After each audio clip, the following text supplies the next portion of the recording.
అక్కినేని నాగచైతన్య, నటి శోభిత ధూళిపాళ్ల పెళ్లి డిసెంబర్ 4న బుధవారం అంగరంగ వైభవంగా జరిగింది. ఈ పెళ్లికి ఐకానిక్ అన్నపూర్ణ స్టూడియోస్ వేదికగా మారింది. ఓవైపు చేతు పెళ్లి, మరోవైపు అఖిల్ నిశ్చితార్థం వార్తలతో కొన్ని రోజులుగా అక్కినేని ఫ్యామిలీ వార్తల్లో నిలుస్తూనే ఉంది. ముందుగా బుధవారం చేతు, శోభితల పెళ్లి వేడుకను గ్రాండ్గా నిర్వహించడంలో అటు నాగచైతన్య ఫ్యామిలీతో పాటు ఇటు శోభిత ఫ్యామిలీ కూడా నిమగ్నమయ్యాయి. కొత్త జీవితాన్ని ప్రారంభించిన నాగచైతన్య, శోభిత తమ వివాహ అనంతరం పలు ఆలయాలను సందర్శించారు. అయితే తాజాగా తన వ్యక్తిగత హ్యాబిట్స్తో పాటు భర్త నాగచైతన్య గురించి కూడా కొన్ని ఆసక్తికరమైన విషయాలు పంచుకున్నారు అక్కినేని శోభిత.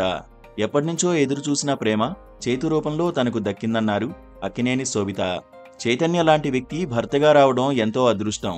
సింప్లిసిటీ, మంచి మనసు, ఇతరుల పట్ల మర్యాదగా ఉంటూ హుందాగా ప్రవర్తించే చేతు లక్షణాలు తనను ఎంతగానో ఆకట్టుకున్నాయన్నారు.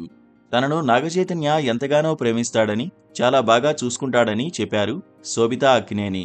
ఇలా భర్త నాగచైతన్య గురించి చెబుతూ చేతుపై పొగడ్తల వర్షం కురిపించారు. నటిగా ఇండస్ట్రీలో అడుగుపెట్టిన తొలినాళ్లలో తనకు ఎన్నో తిరస్కరణలు ఎదురయ్యాయని, అందంగా లేనని, ఆకర్షణీయంగా కనిపించనని తన ముఖం మీదే చెప్పేవారని అన్నారు.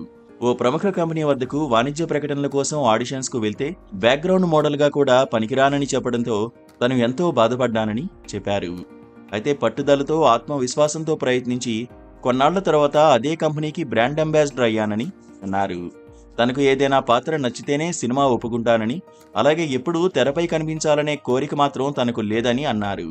మరోవైపు మాంగళ్యం తంతునానేనా మమ జీవన హేతున కంఠే బద్నామి సుబగే త్వంజీవ శరదాం శతం అంటూ చైతన్యతో జరిగిన వివాహ వేడుకకు సంబంధించిన మరిన్ని ఫోటోలను షేర్ చేశారు శోభిత అక్కినేని.